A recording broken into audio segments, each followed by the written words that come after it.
Well, Not One More Alabama has teamed up with counselors and therapists to talk about the impact that the pandemic has had on substance use. Our Kanisha Dees has the story.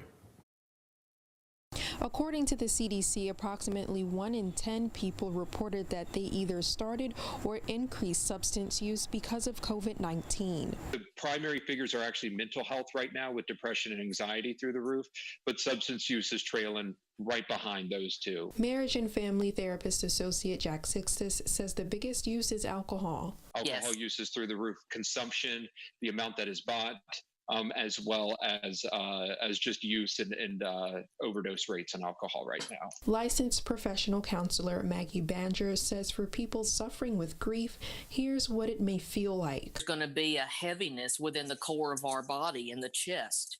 There's going to be, you're going to feel like your eye sockets are extremely heavy or somebody's pushing on them. And if your loved one is experiencing grief, here's what it may look like. Things shift some. I appear more guarded, more blocked, just very surface level where we might have been able to laugh a lot more. I don't have that. Sixtus says helping someone through grief can start with conversation. If you have an idea someone might be struggling, ask that beautiful open-ended question in an appropriate environment with the appropriate time.